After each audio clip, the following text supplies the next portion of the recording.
Bismillahirrahmanirrahim. Assalamualaikum warahmatullahi wabarakatuh. Alhamdulillah, wassalatu wassalamu ala Rasulillah wa ala alihi wa sahbihi wa sallam tasliman katsiran, amma ba'd. Alhamdulillah, ya, dan intinya kita memanjatkan puji dan syukur kepada Allah Jalla wa Ala yang telah berfirman, wa in ta'uddu ni'matallahi la tuhsuha innal insana lazalumun kafar. Dan kalaulah kalian menghitung-hitung akan nikmat Allah atas kalian, la tuhsuha, niscaya kalian tidak akan mampu menghitungnya. Innal insana lazalumun kafar, sesungguhnya manusia itu pelaku kezaliman dan kekufuran. Bertemu dan berkumpulnya kita pada kesempatan yang mulia ini di rumah Allah Jalla wa Ala yang agung ini dalam rangka tawassi bil haq wa tawassi bis sabr, yang di atas undang-undang dasar kita radina billahi rabba wa bil islam dina wa bi Muhammadin sallallahu alaihi wasallam nabiyyan wa rasulah adalah nikmat dan anugerah dari Allah Jalla wa Ala yang seharusnya kita mensyukurinya. Kita memohon kepadanya yang telah mempertemukan dan mengumpulkan kita di rumah yang mulia ini agar menjadikan kita dari orang-orang yang ia firmankan di dalam surah hadis qudsi yang diriwayatkan oleh Imam Tirmidzi dari Mu'adz bin Jabal radhiyallahu anhu, wajabat mahabbati lil mutahabbina fiyya wal mutajalisina fiyya wal mutazahirina fiyya wal mutabadilina fiyya. Sungguh wajib, sungguh telah pasti cintaku untuk mereka, orang-orang yang saling cinta mencintai sesama mereka karena mereka duduk sesama mereka karena mereka saling kunjung mengunjungi dan saling berbagi sesama mereka karena aku. Dan semoga Allah Jalla wa Ala juga memasukkan kita dari orang-orang yang ia kecualikan di dalam firman-Nya yang tertera dalam surat Az-Zukhruf, al-akhillau yawma'idhin ba'duhum li ba'din aduwwun illa al-muttaqin. Seluruh orang-orang yang saling mencintai di dunia ini akan saling bermusuhan sesama mereka pada hari kiamat. Illa al-muttaqin, kecuali orang-orang yang bertakwa, orang-orang yang saling bahu-membahu di atas nilai-nilai takwa kepada Allah. Mereka yang saling menuntun antara satu sama yang lain untuk bertakwa kepada Allah Jalla wa Ala.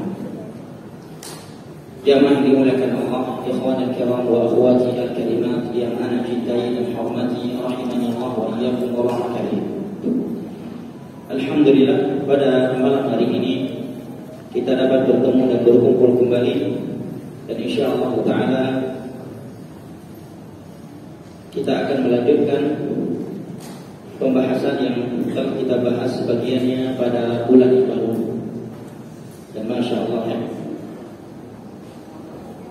sungguh benar apa yang Nabi beritakan di dalam sebuah hadis yang sahih, di mana perputaran waktu di akhir zaman begitu juga.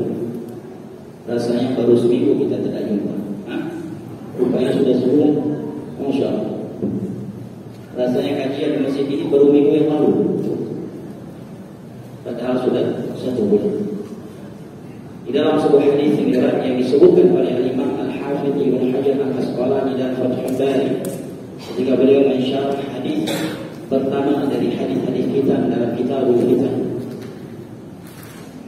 beliau menyebutkan sebuah hadis yang diriwayatkan oleh Imam At-Tirmidzi dari Abu Hurairah radhiyallahu anhu dengan sanad yang beliau hasankan. Nabi sallallahu alaihi wasallam bersabda, la taqumu as-sa'atu hatta yataqarraba as-sana, fatakunu sanatu kasyahr, wa yakunu ash-shahru bil-usbu', wa yakunu al-usbu' kal-yawm, wa yakunu al-yawm kas-sa'ah, wa takunu as-sa'atu kahtiraqi as-sa'fah. Sungguh hari kiamat itu tidak terjadi kecuali perputaran masa semakin dekat. di mana waktu 1 tahun bagaikan 1 bulan. Waktu 1 bulan seperti 1 pekan. Waktu 1 pekan bagaikan 1 hari. Dan waktu 1 hari perputarannya kesah. Waktu qasir seperti 1 jam, waktu yang sangat pendek. Wa takunu as-sa'atu ba'da as-sa'ati. Dan waktu 1 jam, waktu yang pendek, habisnya seperti habisnya pelepah bunga yang kering dan telah dibakar. Itulah waktu. Tak terasa sudah maghrib, tak terasa sudah isya, sudah subuh, sudah zuhur lagi, sore lagi, malam lagi, tidur lagi. Tak terasa tiba-tiba sudah man wa ma dinu wa man nabiyyu. Terkejut, baru terkejut. Pertanyaan yang seperti itu akan mengagetkan. Jangankan mendapatkan pertanyaan seperti itu di alam barzakh, di dalam masjid atau saja bisa terkejut mendapatkan pertanyaan yang seperti itu. Apalagi jika pertanyaan tersebut diutarakan kepada kita dan kita sedang terbaring di alam barzakh. Nah, jangan dimulakan Allah. Kita masih di pembahasan al-futur. Pada pertemuan yang lalu telah kita sebutkan definisi futur secara etimologi dalam bahasa Arab dan juga dalam bahasa Al-Quran dan Hadis. Juga pada pertemuan yang lalu telah kita sebutkan beberapa akibat dan efek buruk dari futur dengan menyebutkan beberapa ayat-ayat Al-Quran Al-Karim, hadis dari Nabi SAW dan ucapan sebagai ulama salaf. Berikut ini kita akan membahas sebab-sebab futur dan tips mengatasinya. Sebab-sebab futur sangat banyak. Di antaranya adalah al-wahmu. Di antaranya adalah al-wahmu. Di dalam sebuah hadis yang disahihkan oleh Syekh Al-Albani, Nabi SAW bersabda, "Yushiku an tada'a al-umamu 'alaikum kama tada'a al-akalatu 'ala musliha." Qalu amin qillatina yawma idin ya Rasulullah, atau amin qillatin nahnu yawma idin ya Rasulullah. Qala la, bal antum kathir walakinnakum ghutha'un ka ghutha'i as-sayl wa yuqaddamu fi qulubihim al-wahn. Qalu wa ma al-wahn ya Rasulullah? Qala al-wahn hubbud dunya wa karahiyatul maut. Akan datang suatu masa di mana umat Islam benar-benar dibantai oleh orang-orang kafir dari berbagai sisi.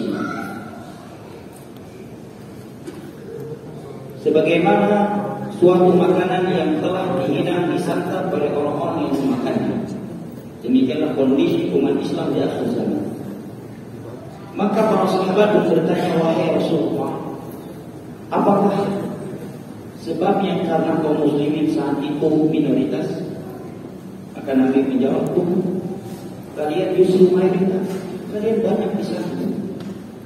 Tetapi jumlah kalian yang banyak mempunyai seperti kue di daun.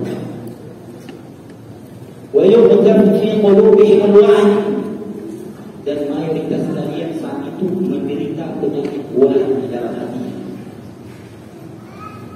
Mendengar demikian, para sahabat pun bertanya, wahn ya Rasulullah, apakah wahn itu wahai Rasulullah? Yang karena sebabnya umat Islam hilang kewibawaannya di mata orang kafir sehingga mudah dihina, direndah dan dibantai. Walaupun jumlah mereka mayoritas. Maka Nabi menjawab, hubbud dunya wa karahiyatul maut. Cinta terhadap dunia dan benci kematian. Ini yang namanya al-wahn. Ini di antara sebab besar seorang hamba futur dalam beragama, futur dalam beribadah, futur dalam mempersiapkan bekalnya untuk hari akhir. Al-wahn, kecondongan kecintaan terhadap dunia dan benci kematian. bahkan sebagian mau karena kebencian yang luar biasa terhadap kematian. Jangankan mau cepat mati, ada ceramah yang membahas tentang kematian aja dia tersinggung dan marah-marah. Terlalu tegang kajian. Kita kajian mau refreshing, biar fresh gitu, biar segar. Pulang kajian begini, pulang kajian jadi takut bawaan kita.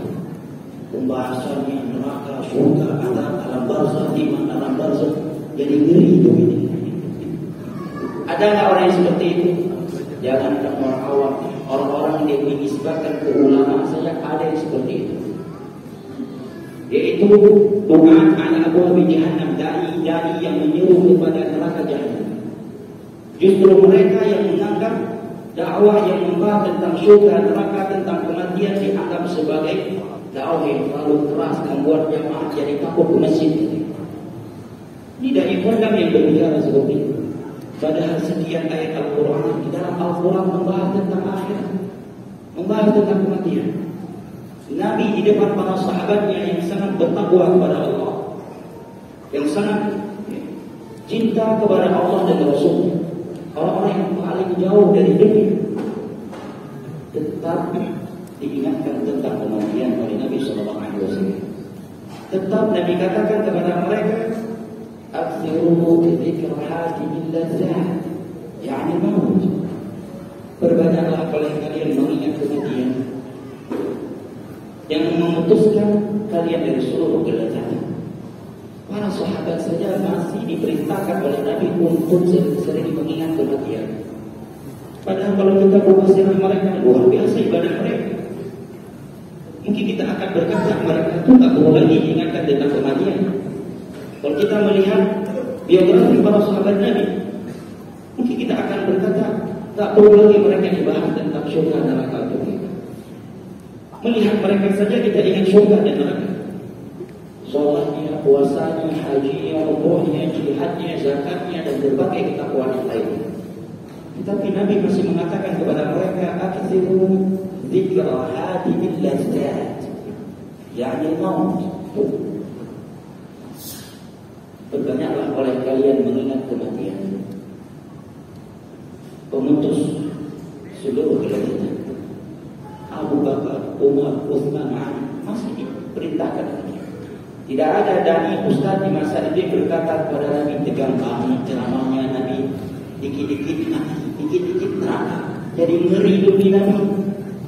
Kita maunya yang gokil, kita maunya kocak dong sesekali Nabi ceramahnya. Dia masalah neraka mulu.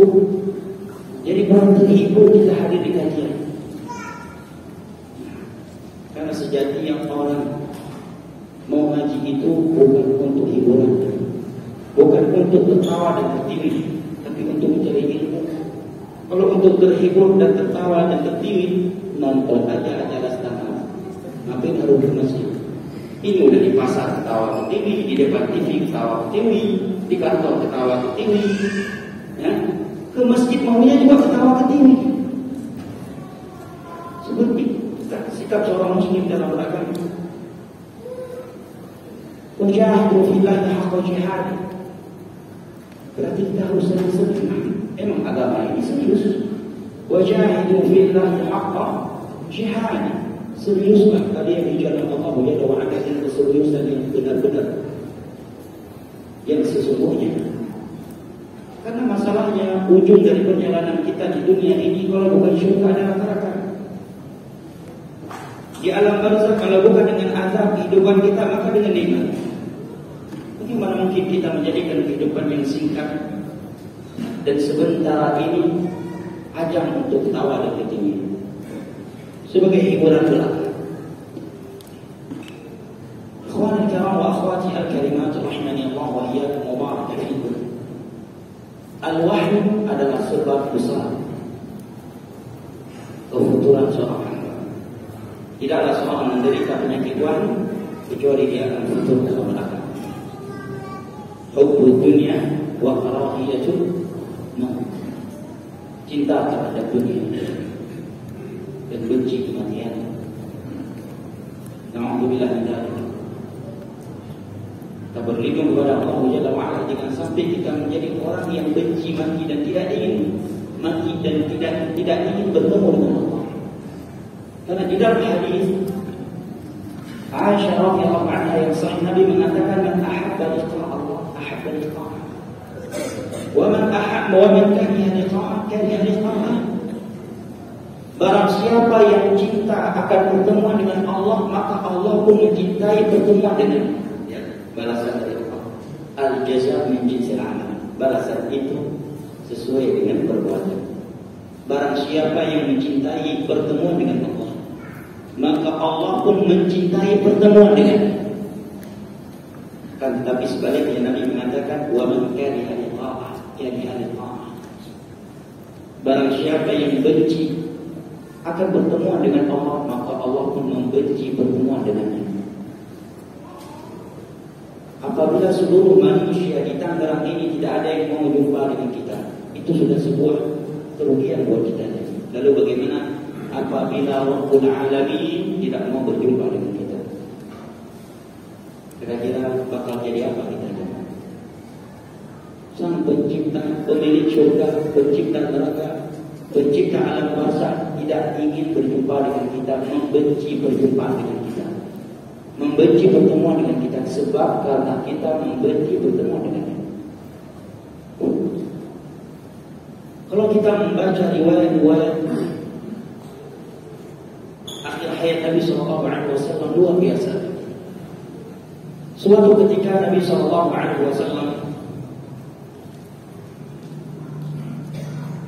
mengatakan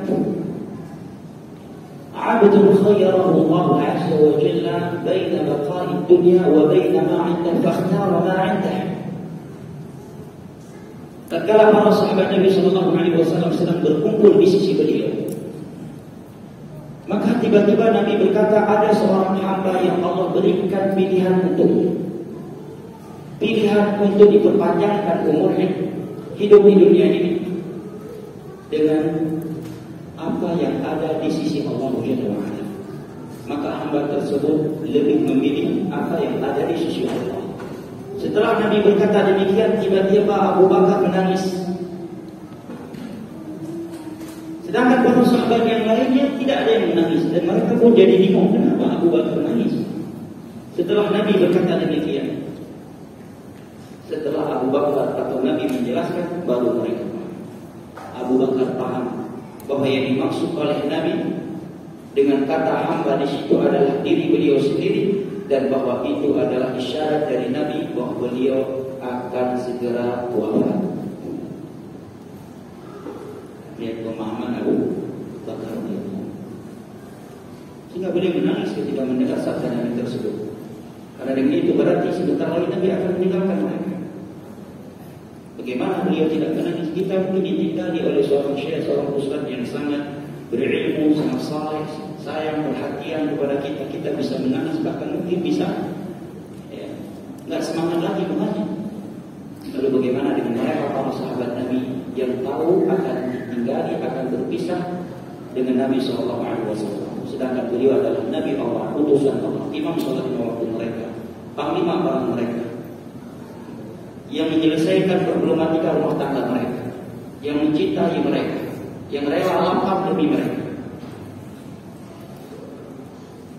Maka Abu Bakar pun menangis mendengar sabda Nabi SAW tersebut, karena beliau paham bahwa maksud dari itu adalah Nabi akan meninggal dunia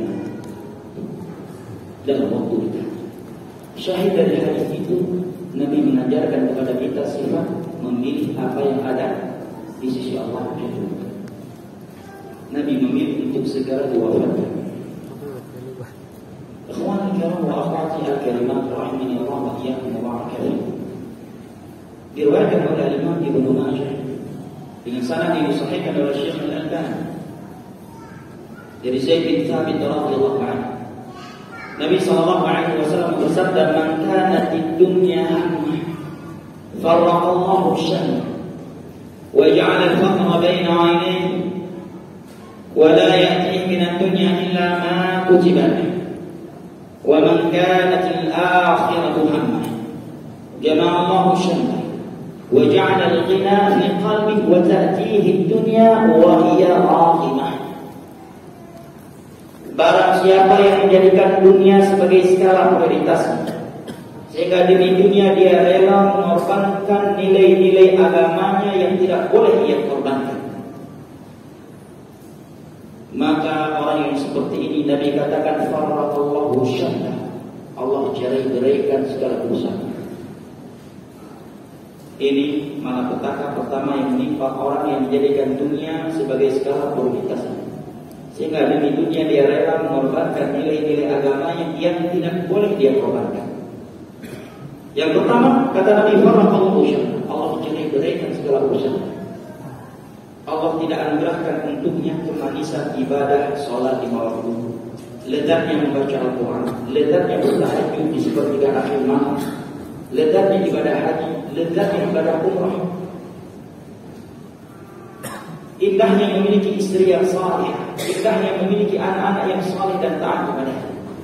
Dia tidak merasakan rumah tangganya kacau balau, hubungannya dengan anak istri yang tidak baik, istrinya tidak taat kepadanya, istri anak-anaknya juga tidak taat kepadanya, menjadi anak-anak yang durhaka. Farraqallahu syamlah, segala urusannya Allah cerai-berai, dunia dan akhiratnya. Di saat manusia berangan-angan memiliki dunia seperti dia, di waktu yang sama dia justru merasa tidak nyaman dan tersiksa dengan dunia yang dia miliki. Dunianya Allah cerai-beraikan dan akhiratnya Allah hancurkan. Maka Nabi berdoa kepada Allah, Allahumma la taj'al musibatana fi dinina. Ini doa yang indah yang sia-sianya kita memanjatkannya kepada Allah. Allahumma la taj'al musibatana fi dinina. Ya Allah, jangan Engkau jadikan musibah kami dalam urusan agama. Kehilangan harta, kehilangan istri dengan meninggal dunia, kehilangan suami yang tercinta, kehilangan anak keturunan, kehilangan sebagian harta, kehilangan sebagian anggota tubuh. Ini memang musibah, tetapi masih sebatas dunia. Bahkan itu menjadi pintu surga untuk kita apabila kita menerimanya dengan hati yang sabar, dengan hati yang meridha. Lebih tinggi dari itu dengan hati yang bersyukur kepada Allah. Tetapi musibah yang sesungguhnya adalah tatkala agama yang Allah jadikan sebagai kunci syarat masuk surga hilang dari kita. Hilang salat 5 waktu berjamaah. Awal-awalnya cuma hilang jamaahnya. Dengan berjalan waktu justru hilang semuanya, tidak jamaah dan tidak pulang sendirian. Musibah yang sesungguhnya itu adalah tatkala kita sudah mulai kehilangan salat tahajud berbulan-bulan.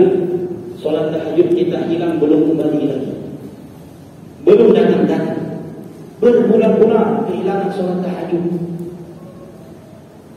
berhari-hari dia kehilangan tilawatul Quran,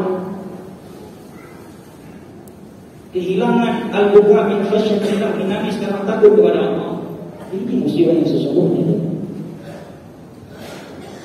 Orang lain dimudahkan menjaga salat tahajud, membaca Al-Quran, memiliki anak yang saleh, istri yang saleh. Orang lain dimudahkan teman-teman yang saleh di sekelilingnya, dia justru sehari-harinya dikelilingi oleh Abu Lahab dan Abu Nawas. Ini musibah.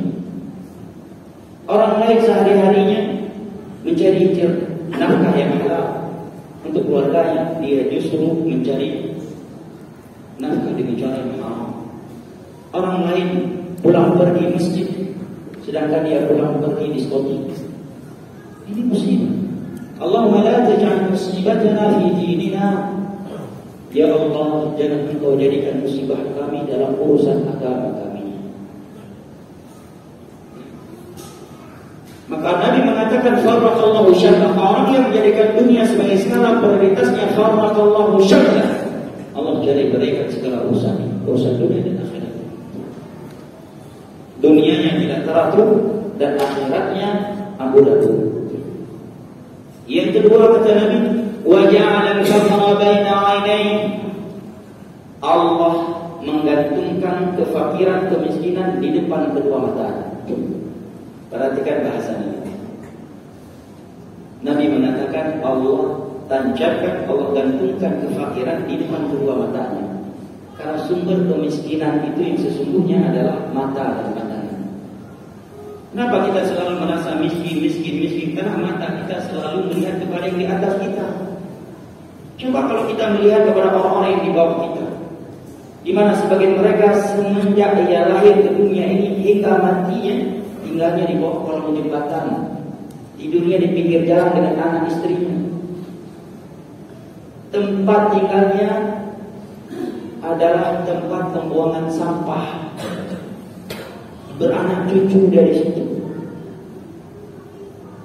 Pasti kita akan bersyukur kalau mata kita sering terlihat ke sana, sering melihat ke orang-orang yang seperti itu. Maka di dalam hadis dinyatakan oleh Imam Al-Bukhari dari Abu Hurairah radhiyallahu anhu, Nabi mengatakan, "Unzur ila man huwa asfala minkum wa la tanzur ila man huwa fawqakum. Dzalika ajdaru an la tazdaru ni'matallahi 'alaikum." Melihatlah kalian kepada orang yang di bawah kalian, dan jangan kalian melihat kepada orang yang di atas kalian, agar kalian tidak merendahkan nikmat Allah yang telah ada pada diri kalian. Maka Nabi mengatakan, wa ja'ala al-faqra baina 'aini. Orang yang menjadikan dunia sebagai skala prioritasnya, maka Allah cerai berikan segala urusannya dan Allah gantungkan kemiskinan di depan kedua mata. Coba perhatikan. Orang-orang yang melakukan korupsi, mereka orang miskin atau orang kaya dari sisi materi yang ada? Kaya bagi kita yang menilai mereka. Mereka orang kaya. Tapi kenapa mereka melakukannya? Karena mereka merasa diri mereka masih miskin. Apa sebabnya mereka merasa diri mereka masih miskin? Karena ja'alat dunia hamma. Dia telah menjadikan dunia sebagai skala prioritasnya. Lebih dia prioritaskan daripada akhirat. Ini melazimi setiap siapa saja yang menjadikan dunia sebagai skala prioritas. Sebanyak apapun hartanya, sebanyak apapun jabatan dan setinggi apapun pangkatnya, kalau dia adalah budak-budaknya dinar dan dirham, kalau dia menjadikan dunia sebagai skala prioritasnya, pasti Allah nyari mereka segala urusannya, dan dia pasti selalu merasa miskin dan belum cukup. Dan dia akan selalu berusaha untuk memperbanyak dan memperbanyak kembali. Mulai dia berhenti, alhaakumut takatsur hatta zurtumul maqabir. Baru dia berhenti dan baru dia sadar. Kalla idza balaghatit taraqiya wa qila man wa dhanna annahu firaq. Dan kalau nyawa yang ditarik oleh malaikat maut sudah sampai di kerongkongannya, mana siapa yang mampu mencegah malaikat maut mencabut nyawa? Wa dhanna annahu firaq.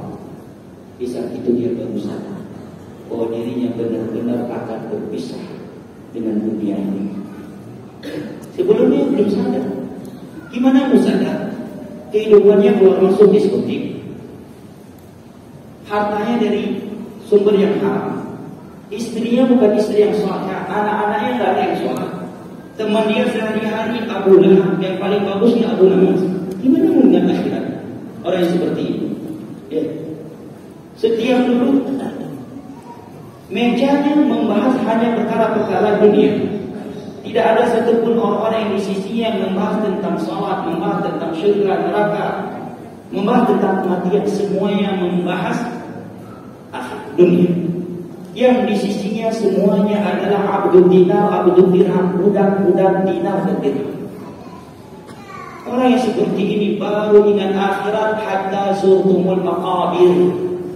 Ketika nyawa yang sudah dicabut oleh malaikat maut baru sadar. Idza balaghatit taraqi, ketika nyawa dia yang ditarik oleh malaikat maut sudah sampai di kerongkongannya, wa dhanna annahu firaq. Di saat itu dia baru sadar, rupanya dia akan berpisah. Selama ini dia tidak pernah ingat bahwa dirinya akan mati walaupun dia seorang presiden. Jangankan jadi presiden, jangan kalau tanpa hidayah, ente baru diangkat admin grup aja udah lupa mahal. Baru diangkat admin grup WA, udah lupa sama malaikat maut. Gimana kalau ente diangkat jadi presiden? Baru diangkat jadi RT, udah lupa surga neraka. berhenti jadi presiden, menjadi orang terkaya di dunia. Baru punya uang 1 M dalam ATM aja bisa lupa terhadap surga neraka. Lalu bagaimana kalau di dalam rekening Anda punya triliun, menjadi orang terkaya di dunia? Mungkin ingat kepada Allah, tidak mungkin. Maka orang yang seperti ini Nabi katakan faraqallahu syai'an, Allah cerai-ceraikan segala usaha. Wa ja'ala al-faqra baina 'ainayhi, Allah gantungkan kemiskinan di depan kedua mata. Orang yang selalu melihat dirinya miskin tidak akan pernah bahagia di dunia jannah. Walaupun orang lain berangan-angan punya dunia seperti dia. Wa la ya'ti minad dunya illa ma kutiba lahu. Padahal dunia yang dia rela diperbudak olehnya, yang karenanya dia menghancurkan agamanya, itu tidak dia peroleh kecuali sesuai dengan apa yang telah Allah tuliskan untuknya di dalam Lauhul Mahfuz 50.000 tahun sebelum Allah menciptakan langit dan bumi. Artinya kalau jatah dunia kita itu tidak akan bergeser kepada orang lain dan tidak akan berbeda dengan apa yang telah Allah tulis dalam Lauhul Mahfuz. Semestinya kita cukup berikhtiar dengan cara yang Allah inginkan, dengan cara yang tidak melanggar agama Allah dan tidak usah mengorbankan akhirat. Karena bisa jadi ketika akhirat kita korbankan demi dunia karena harapan kita bulan ini dapat sekian, Allah berkehendak lain, justru nggak dapat apa-apa. Wala ya'ti minad dunya illa ma kutiba lahu. Dan dunia yang karena yang dia mengorbankan akhiratnya itu tidak akan datang kepadanya kecuali sesuai dengan nominal yang telah Allah tulis dalam Lauhul Mahfuz 50.000 tahun sebelum Allah menciptakan langit dan bumi. Tetapi sebaliknya Nabi mengatakan, wa man kanatil akhiratu hamma jama'allahu syahida. Barang siapa yang menjadikan akhirat sebagai skala prioritas, maka Allah akan indahkan segala urusan. Orang lain mungkin menilai dia sebagai orang yang kiri, bahkan mungkin dia dianggap sebagai sampah masyarakat oleh sebagian orang. Dia dianggap orang yang gak ada arti, gak dipandang. Walaupun dipandang dengan istilah dipandang sebelah mata, tetapi dia merasakan kebahagiaan dalam rumah tangganya dengan anak istri. Rumah tangganya tenang. Dia jarang bertengkar dengan anak istri yang taat kepada dia. Rumah tangganya sakinah, mawaddah dan rahmat. Anak-anaknya taat kepada dia, anak-anaknya dekat dengan dia. Dia pun dekat dengan anak-anaknya. Walaupun ketika pergi kajian mereka hanya naik bajai atau hanya naik becak atau bahkan hanya jalan kaki. Mereka sakinah hidupnya. Rumah tangga mereka sakinah, mawaddah dan rahmat. Perjalanan hidupnya terakhir, tersusun rapi. Agamanya juga demikian. Allah mudahkan dia melakukan ketaatan kepadanya. Allah anugerahkan kepadanya kelezatan beribadah kepada Allah Subhanahu wa taala. Dia Allah insyaAllah Allah indahkan segala urusannya. Wa ja'ala al-ghina fi qalbi. Dan lihat, perhatikan bahasa Nabi. Ketika Nabi menyebutkan kekayaan, Nabi mengatakan dan Allah akan tancapkan kekayaan di dalam hatinya. Tentang kemiskinan tadi Nabi katakan Allah tancapkan di depan kedua matanya. Tapi ketika Nabi berbicara tentang kekayaan, Nabi mengatakan Allah tancapkan di dalam hatinya. Kenapa demikian? Karena kekayaan yang sesungguhnya itu ada di sini, ada di hati. Kalau ini belum kaya, seorang akan selalu merasa dirinya miskin walaupun dia sudah menjadi orang nomor satu di sini. Maka di dalam sebuah hadis yang diriwayatkan oleh Imam Bukhari dari Abu Hurairah radhiyallahu anhu, Nabi mengatakan, "Laisa al-ghina 'an kathratil 'araf, walakinnal ghina ghinan nafs."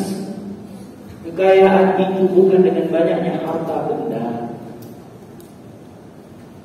tetapi dengan kekayaan itu adalah kekayaan yang ada di dalam hati.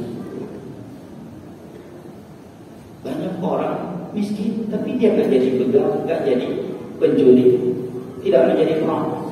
Tapi banyak orang kaya justru jadi koruptor. Betul nggak? Dia kaya mesti juga jangkrik sana, jangkrik sono, jangkrik bos. Tahu jangkrik bos itu? Ya, menggunakan jabatannya, pangkatnya untuk memeras masyarakat, untuk memeras pengusaha. Dia bingung. Karena dia udah punya rumah yang mahal, udah punya kendaraan yang mahal, tapi masih juga suka makan jangkrik bos. Apa sebabnya? Karena tidak adanya kekayaan di dalam hati. Laisa al-ghina 'an kathratil 'alam, walakin al-ghina 'an nafs. Kekayaan itu bukan banyaknya harta, tapi kekayaan itu ada di dalam hati. Adalah kekayaan. Maka Nabi mengatakan, wa man kanat al-akhiratu hamma ja'alahu syahada. Barang siapa menjadikan akhiratnya sebagai skala prioritasnya, maka Allah indahkan segala urusannya. Allah indahkan urusan rumah tangganya, urusan dunianya, dan urusan agama. Wa ja'ala al-ghina fi qalbi, dan Allah tancapkan kekayaan di dalam hatinya. Di saat orang lain menganggap dia miskin, kere, dan tak mungkin dia bisa bahagia dan romantis rumah tangganya, dia dan anggota keluarganya justru merasakan kenyamanan yang luar biasa. Berada di atas sifat syukur kepada Allah Jalla wa'ala. Wa ta'tihi dunya wa hiya raqimah, dan dunia akan datang kepadanya sekalipun dunia benci kepadanya. Ini sebab rukun yang pertama. Apa itu? Al-wah. Sebab rukun yang kedua adalah ihdaru al-thamin fi siyarah wa samar wa fudul al-mubahat. Belum kan? Menghabiskan waktu yang mahal. Di sini dibahasakan oleh Syekh, waktu yang mahal. Karena waktu itu memang mahal. Waktu itu adalah modal untuk meraih syurga dan menyelamatkan diri dari neraka. Kalau orang-orang barat punya istilah apa? Time is money, betul? Betul nggak bahasa Indonesia? Benar. Nah, tapi kandungannya salah. Ini kalau Muslim punya istilah yang lebih mahal dari itu. Kalau orang kafir, budak-budak dinar dan dirham mengatakan time is money. Orang-orang yang tahu hakikat dunia dan akhirat akan mengatakan waktu itu adalah modal untuk masuk surga dan menyelamatkan diri dari neraka Allah. Modal kesuksesan yang ada di dunia dan akhirat. Maka Allah bersumpah wal 'asr, demi masa. Setelah itu Allah mengatakan innal insana lafi khusr, manusia berada di dalam kerugian karena mereka yang tidak mampu memanfaatkan waktu mereka. Kecuali mereka yang mampu memanfaatkannya dengan baik, yaitu empat golongan yang Allah katakan innal ladzina amanu wa 'amilus shalihati wa tawassaw bil haqq wa tawassaw bis sabr. Menghabiskan waktu yang mahal untuk refreshing, untuk begadang, dan untuk perkara-perkara mubah yang sudah kelewatan. Ingat bahasa Syekh bukan sedang membahas tidak boleh berkunjung sana, berkunjung sini. Bukan tidak boleh traveling, bukan tidak boleh begadang, bukan tidak boleh melakukan sesuatu yang mubah. Tetapi Syekh sedang membahas sebab futur. Karena seorang itu futur terkadang itu berawal karena dia sudah melampaui batas dalam hal-hal yang mubah. Kalau dalam hal yang haram jangankan melampaui batas, sedikitnya saja bisa membuat futur. Tapi dalam hal mubah kita harus punya prinsip. Kapan kita melampaui batas dalam menggunakan hal yang mubah, kita akan futur. Contoh kata Syekh, traveling yang berlebihan. Traveling ke negeri barat setahun sekali, traveling yang ke negeri barat, touring ke Rusia, touring ke Eropa. Itu apa? Tabligh akbar di Rusia. Inti touring ke Prancis, ada tabligh akbar Dusun Galaka di sana. Ada orang kitab tauhid di sana, Riyadhus Shalihin. Berhari-hari gimana Pak Butuh? Pulangnya gimana Pak Butuh? Pulangnya aku bilang Ustaz, mohon nasihatnya. Nasihatnya inti balik lagi Prancis touring 20 tahun lagi sampai mati. Gimana tahu? Ini saya katakan, membuang waktu yang mahal untuk traveling, pergi ke sana dan kemari, begadang ini, terkhusus para jomblo. Nggak ada istilah nongkrong sunnah. Orang-orang nongkrongnya bagus, tapi tiap hari pagi nongkrong, siang nongkrong, sore nongkrong, malam nongkrong dengan orang-orang yang sama. Orang yang sama, teman nongkrong pagi itu juga, teman nongkrong sore itu juga. Ikhwan itu, akhwat kibar. Nongkrong malam juga kawannya sama, akhirnya kehabisan bahan. Setiap pas nongkrong habis bahan apa yang menjadikan bahan nongkrong? Akhirnya ustaznya jadi bahan gibah mereka. Ustaznya yang sudah mendidik dia paham tauhid dan bidah digibahi pas nongkrong. Fakta bukan? Fakta. Nah, Nabi mengatakan kita akhiri dengan hadis ini kan sudah masuk syariat. Diriwayatkan oleh Imam Bukhari dari Abdullah bin Abbas radhiyallahu anhu. Nabi mengatakan ni'matani maghbunun fihi ma katsirun minan nas. As-sihhat wal faragh. Dua nikmat. Perhatikan bahasa Nabi yang begitu dalam, ya. Karena memang Nabi kita diberikan mukjizat jawami'ul kalim yang tidak diberikan untuk selain beliau.